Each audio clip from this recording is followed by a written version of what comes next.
You are listening to the Warrior Project podcast, where mindset, tribe, and violence meet.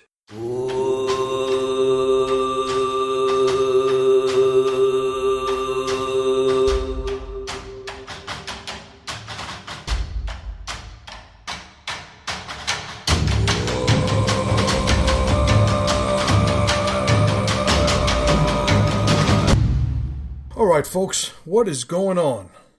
All right, what's up, Big Chad, John, Charles, Dylan? Good to see you guys. What's up, Walt? I appreciate you guys jumping on.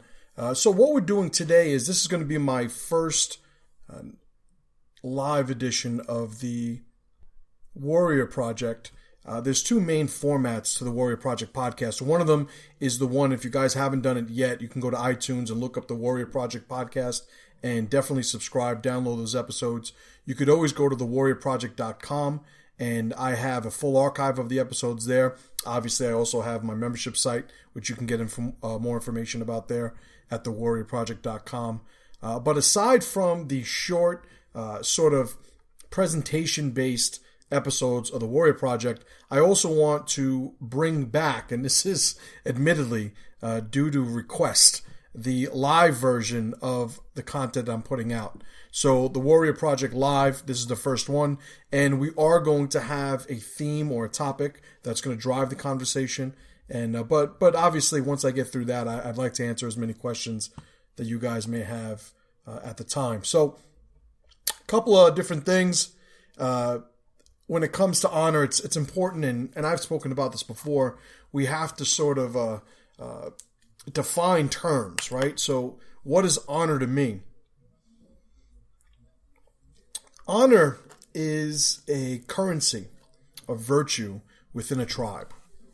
It is the sort of the thing that is traded in tribe that allows people to sort of be incentivized and rewarded socially for what we can say is virtuous behavior, right? So if we're talking about what is good versus what is bad, these aren't these universal terms, as much as many people would like you to believe that.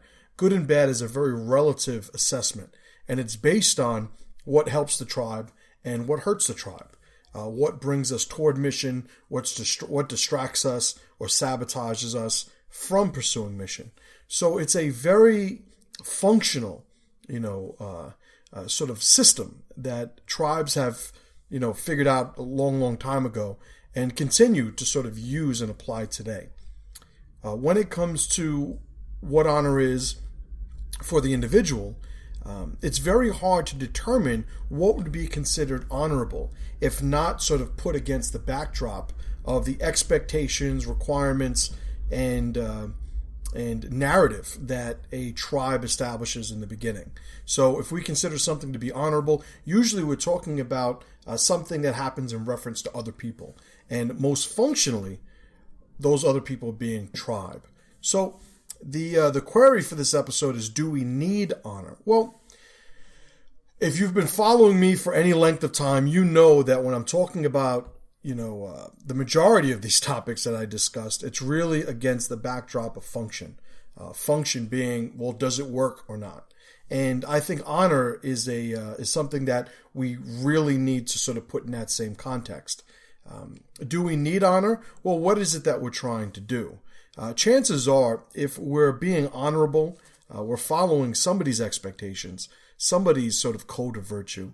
And if that specific thing is not relative to you, it's not valuable to you, it's not applicable to you, well then, yeah, as an individual, you are not going to need honor. But one of the things we'll notice as we start getting into group dynamics, specifically tribe, is without honor, we lose that social incentivization that drives us toward the behavior that allows a tribe to thrive, right? First, at a minimum, survive, but eventually thrive. If we think about it, this is a very relative, subjective concept because we could look at different groups of people around the world, different groups of people throughout history, and find contradictory virtues, right? Find things that in one tribe would be considered shameful, in another tribe would be considered most honorable, right? So it is something that's very much relative to the tribe itself. So now, I just mentioned it in passing, but the other side of the coin of honor is shame. Right? So if we have a tribe that is designed not within it the code of honor or the concept of honor, the currency of honor, well then that honor can never be taken away. And the idea of shame is the act of taking away the honor that one accumulates, acting virtuously within a tribe. I would think that everybody, by their identity as a member of the tribe itself, has a sort of functional unit, for lack of a better term, of honor to begin with. But as we accumulate that honor, it is acting virtuously through deeds. When we act according to the virtue of the tribe, we increase the currency of said virtue, and that is in the form of honor. When we act not virtuous, when we act in a manner that scaled up would eventually sabotage the tribe, we now enact a unit, for lack of a better term again, of shame. We now place shame upon the individual who is acting not virtuously.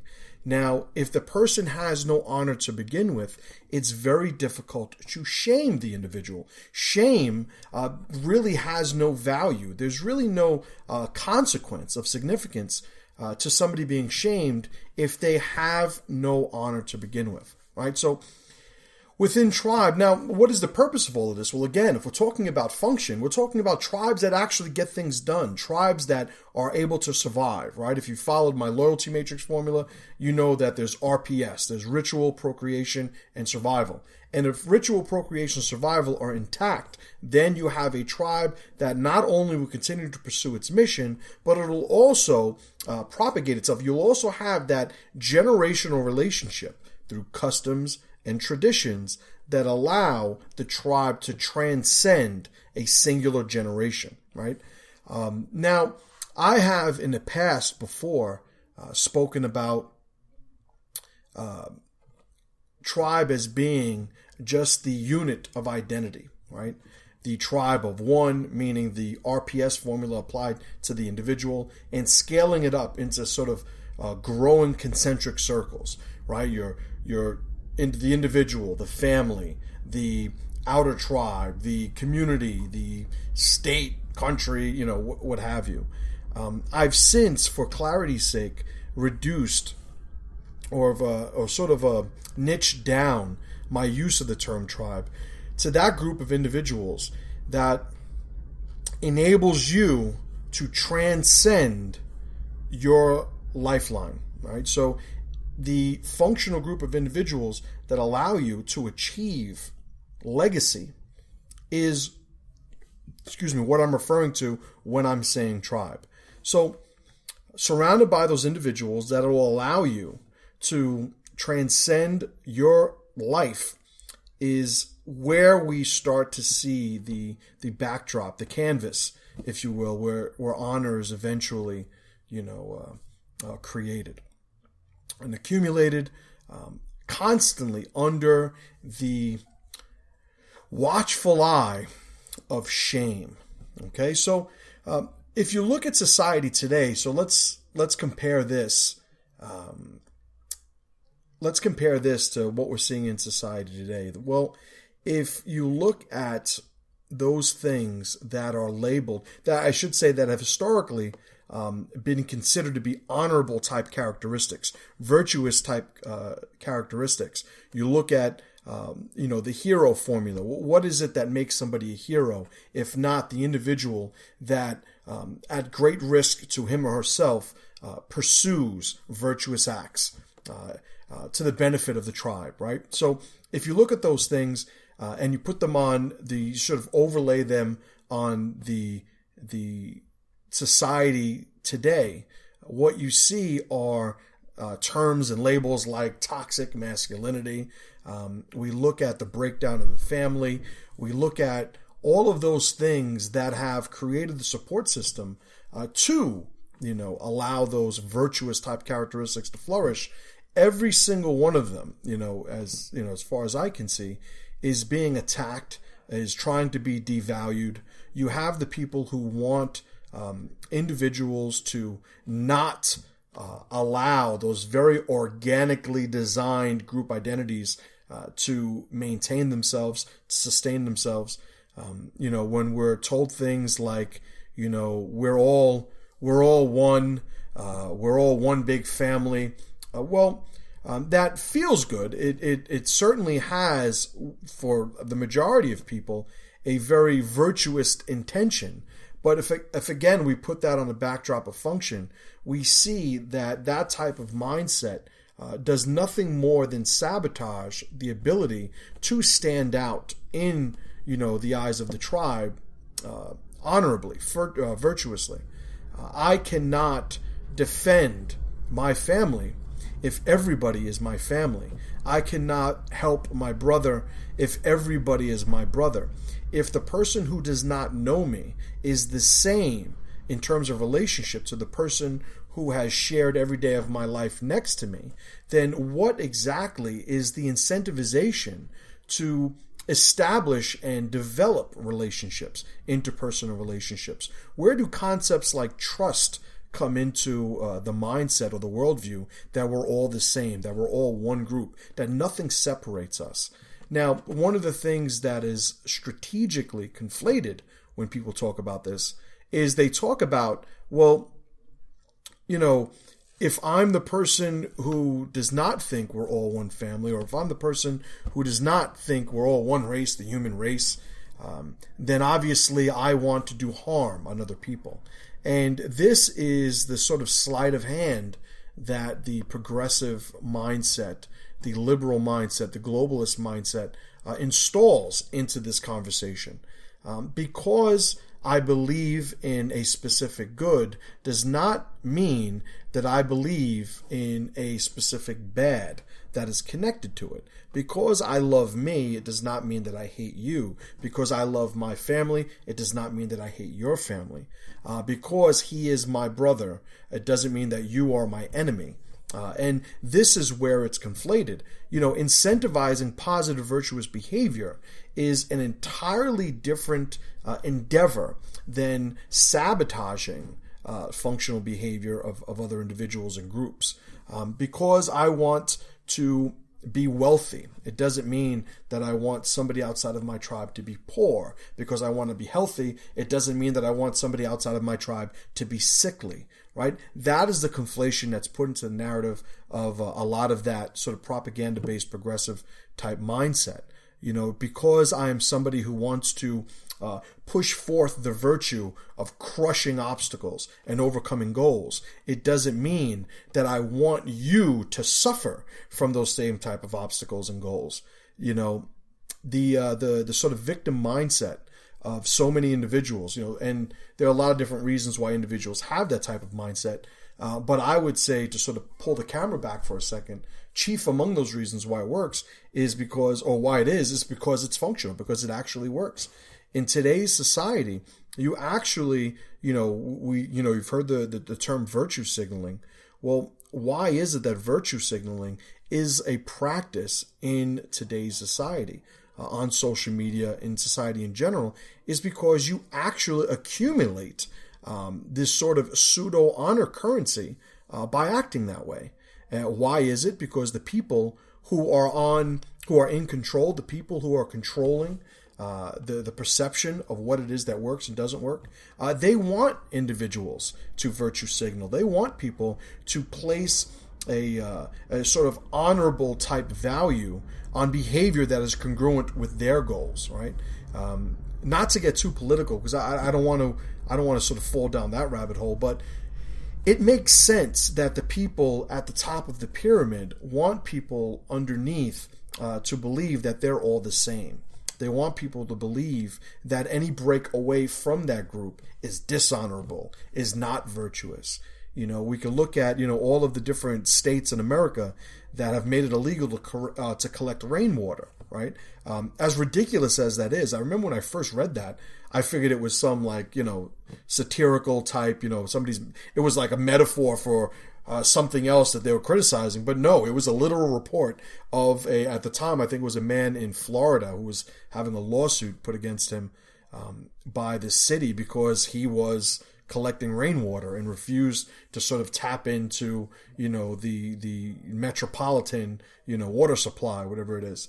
Well, why is it that people would do that? Why is it that the people in control want you to do that? Well, they want to create dependence, right? A very universal concept. And this applies to just about everything you can think of. Use it or lose it, right? We are the very evolution of people is nothing more than the application of a certain type of behavior over time that was proven to be successful. It was continued, and it allowed people to sort of transcend the obstacles of their day, this winning behavior. So whatever works, whatever wins, is going to be performed. It's going to be executed. It's going to be done over and over again.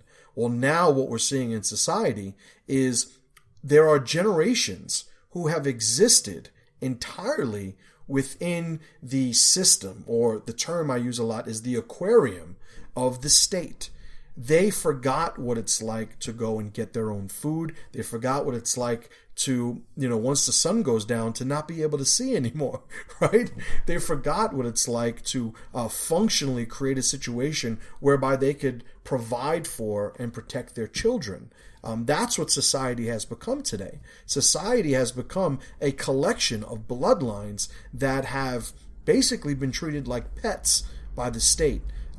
And they, in this sort of drive, this maybe subconscious drive that they have to present themselves as being honorable, will defend that status. They'll defend, and I just made a meme a little while ago where I was calling somebody, or I was saying, that preparation can never be called paranoia, so long as it's functional, right? So what's the difference between being prepared and being paranoid?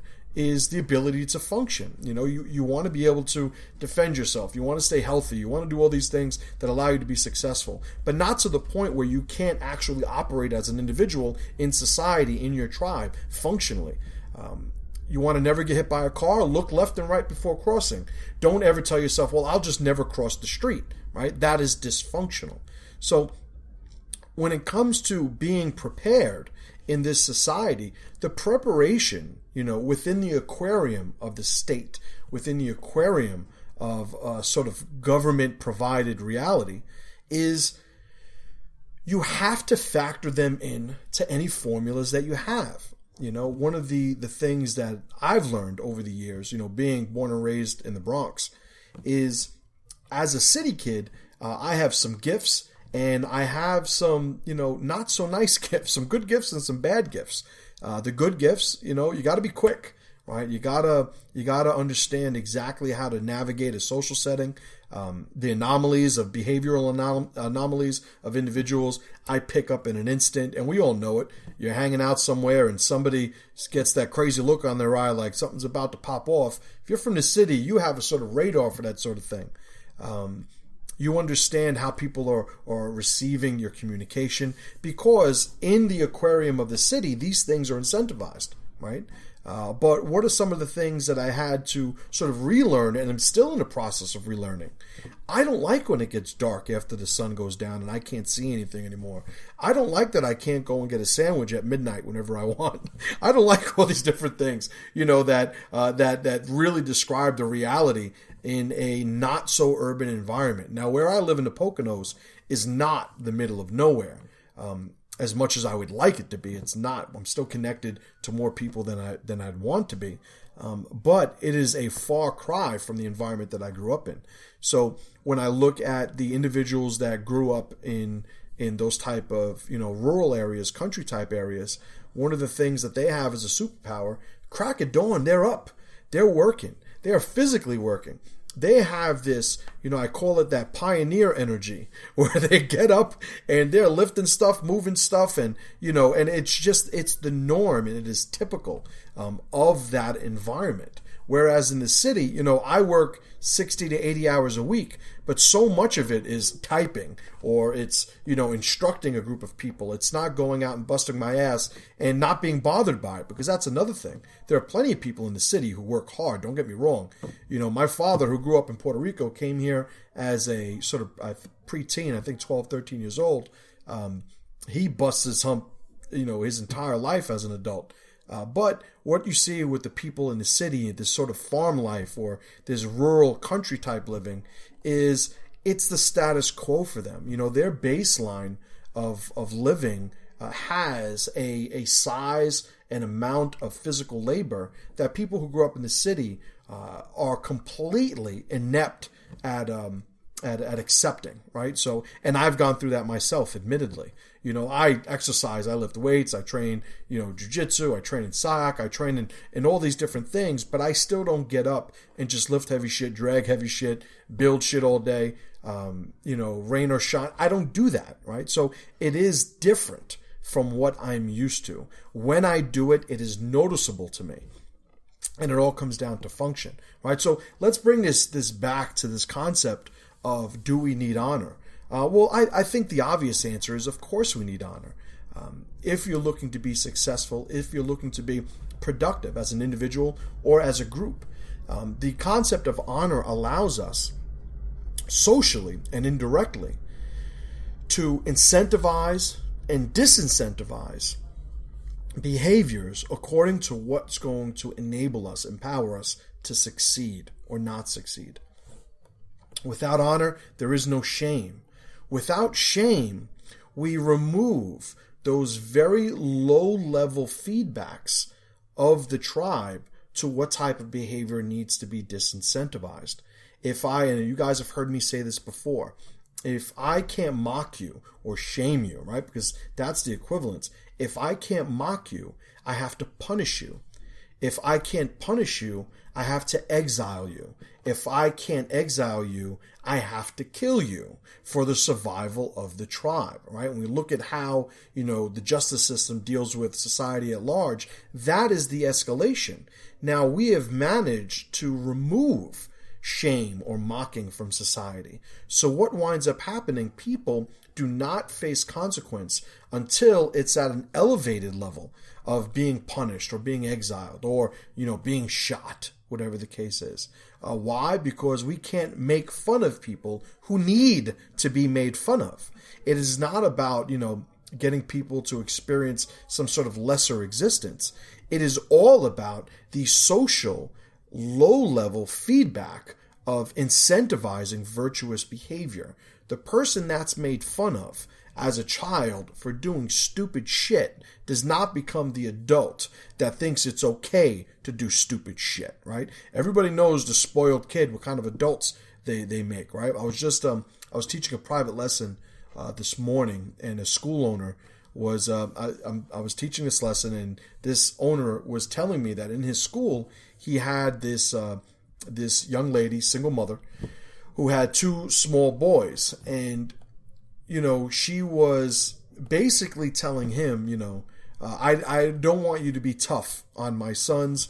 I know, and this is the phrase that she told him, listen, I know they act like pussies sometimes, but, they're sensitive boys, and I don't want them, being treated too roughly. Well, this in a nutshell is what's wrong with society.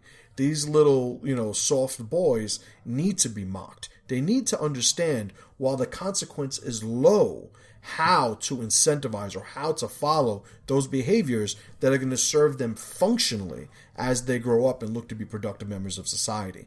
They're going to be fathers one day, husbands one day. They're going to be, brothers with their, with their tribal brothers and function as an adult one day. They need to square this shit away. All right.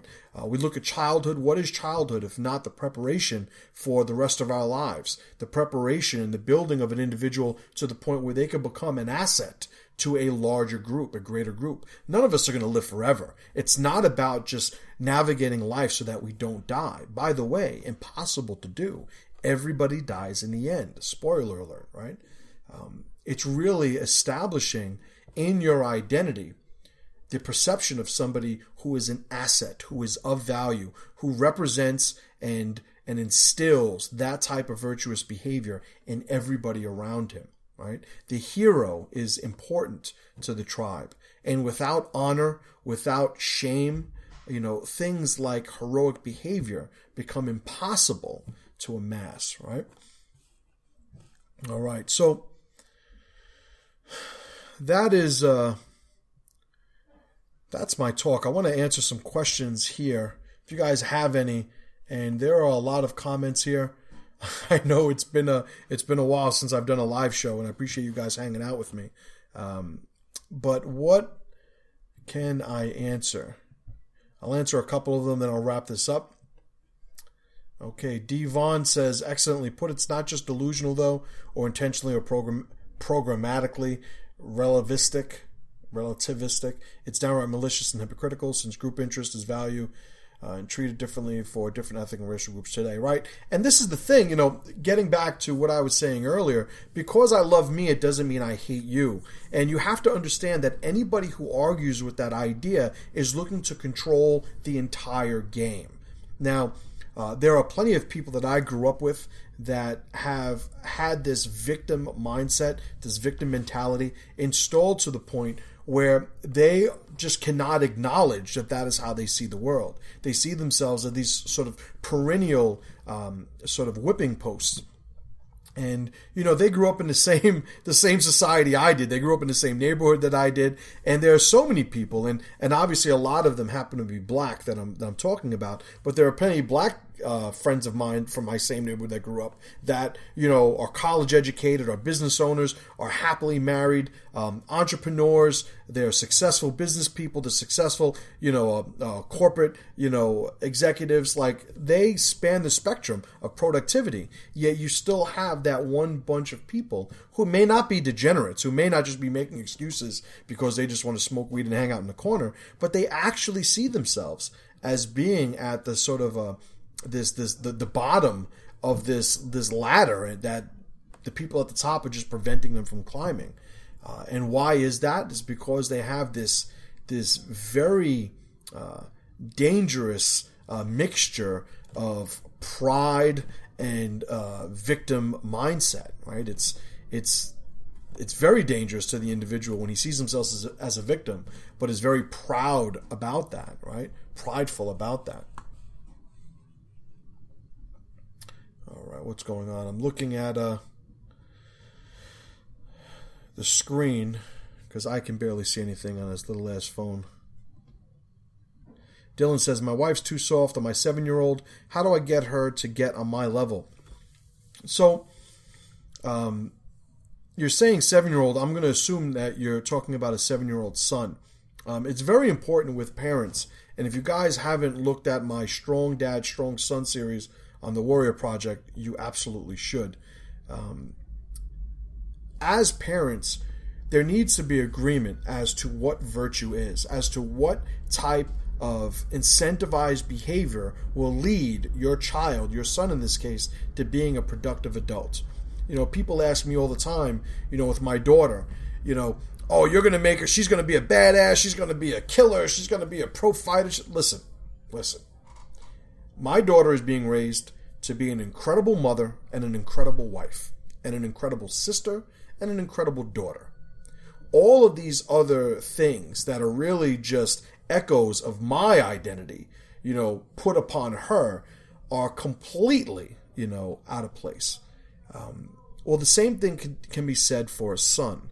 Your son, you would hope that he would aspire to be a great father, to be a great husband, to be a great brother, to be a great son.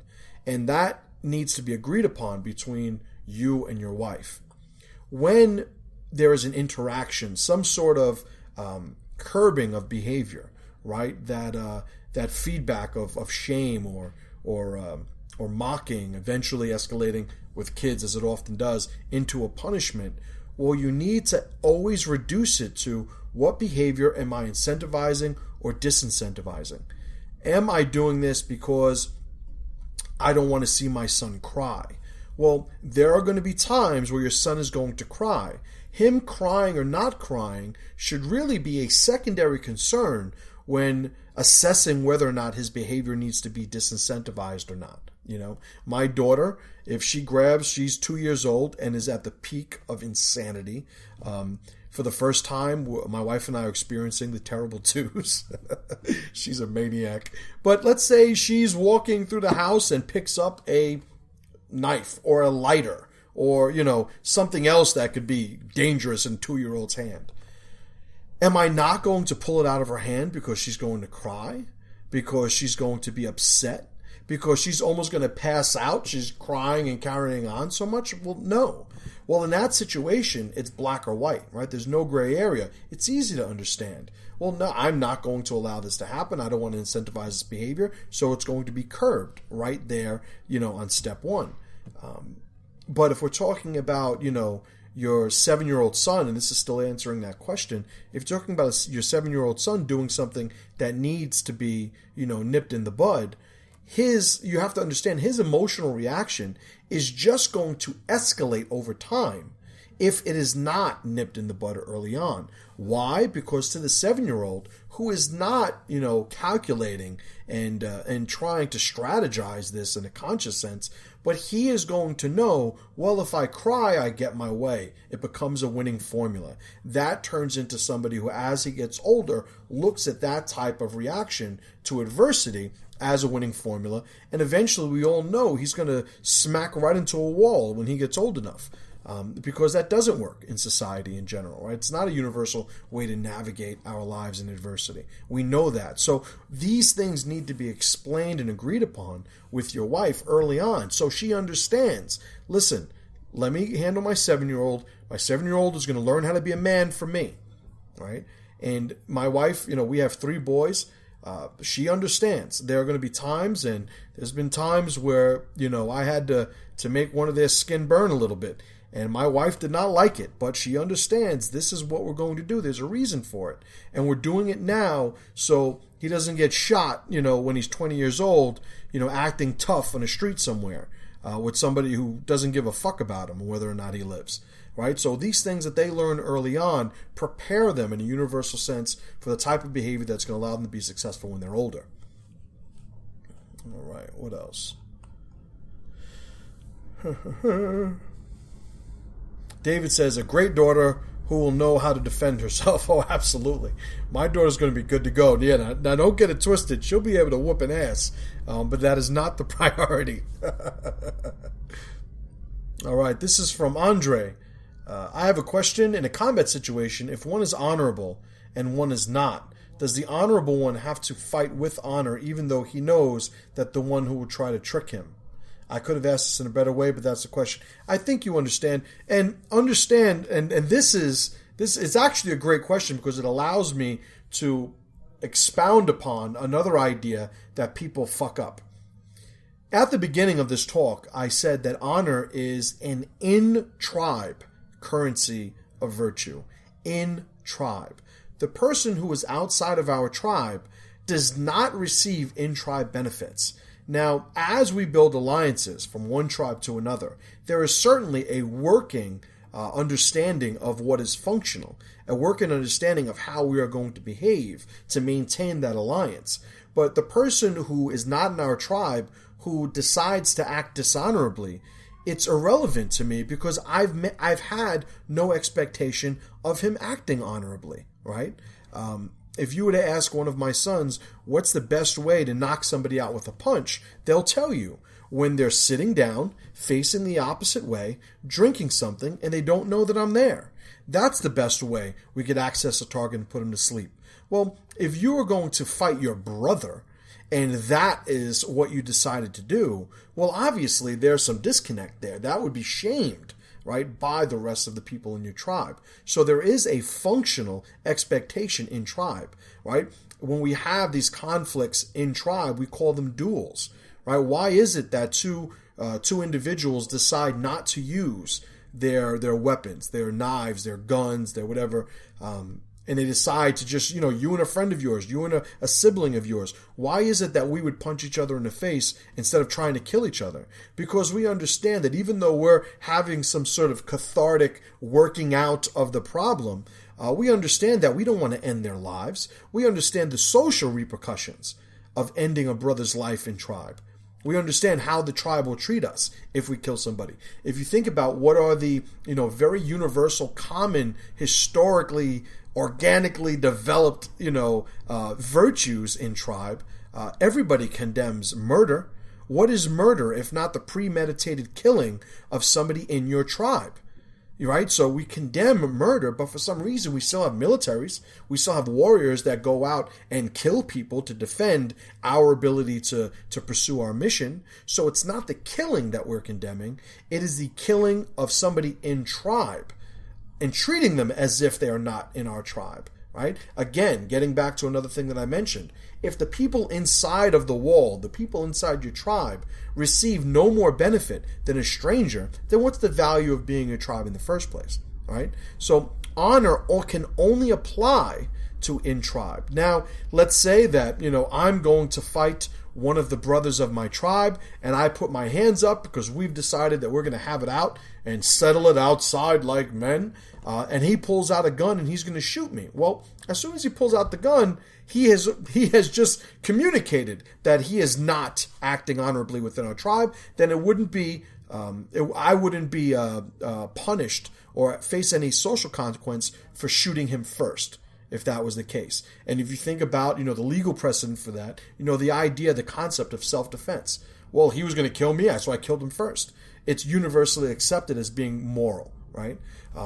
So without understanding the distinction between somebody being in tribe and receiving those benefits and somebody being out tribe and not receiving those benefits, it's very hard to understand where honor should and should not be applied. Right? Now, remember, it's not to say that if somebody is not in our tribe, then all bets are off. We could do whatever we want and treat them like cattle or animal, because there's always going to be second, third, fourth order of effects that affect our alliances with other groups. This gets into the growing concentric rings of identity. We have our individual tribe, but maybe our individual tribe operates in the backdrop of a greater state or a greater country or a greater community or land. And there may be consequence in that sphere of identity that we're going to have to face for acting that way, right? So obviously we want to get to the point where we're all acting honorably, and individual tribes have commonality in how they're conducting themselves so that alliances can be established. If you don't have alliances, then we are sabotaging our ability to create the synergies that alliance creates. Remove the ability to make those alliances, you are reduced to the capabilities of your individual group. It's going to be some times where that's all you need, sometimes where that's all you want, but as we start to scale, the example up in both size or through time, we see that is not a winning formula past a certain amount of that scale, right?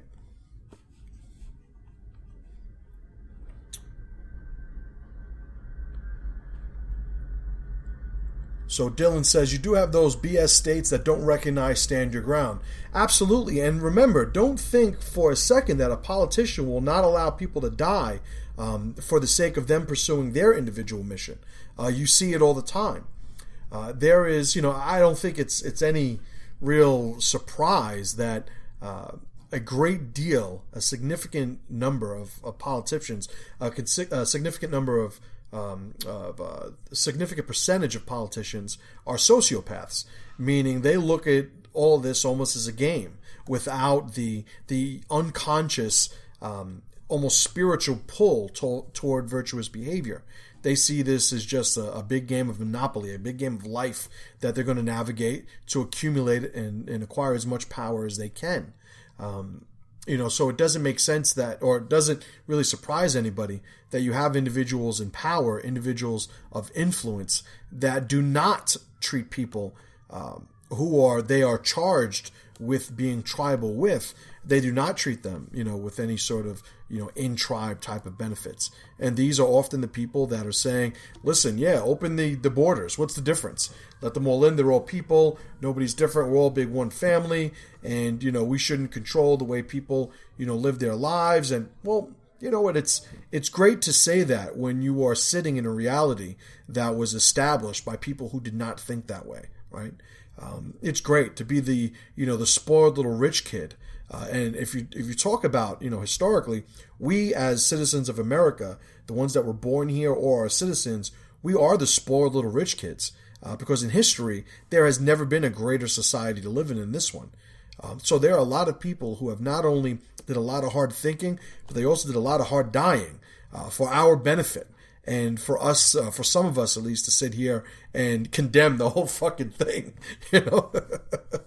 I know a lot of rich kids who talk about, we need to feed the poor, we need to do this and that. Oh, yeah, all right. Well, a lot of my friends are out going to work so they can feed them fucking selves, right? So it's a matter of perspective sometimes when you reduce it to the individual perception of what is virtuous and not virtuous, right? All right, so I think I'm going to end it there. I hope you guys appreciated this. I certainly appreciate you guys listening. I'm going to take this audio and I'm going to make it available on the Warrior Project podcast. If you have not yet subscribed, you can go to iTunes and subscribe to the Warrior Project podcast there. You can go to thewarriorproject.com and you'll see a full archive of the episodes of the podcast. If you are on iTunes, please, some ratings, some reviews. It always helps. It helps with the SEO, and the more people see it, the more support I have, the more I could do more of this. Because if it was up to me, I would share power, train violence, and hang out with tribe. So that's my goal. One of my goals, as I expressed a couple of weeks ago to an individual, is get to the point where my life is to the point where I never have to meet any more strangers, right? They're either brothers and sisters or they're brought to me. An alliance is built through the bridge of other brothers and sisters, right? So that's the mission. I appreciate you guys. Remember, warriors, someone believes in you. Prove them right.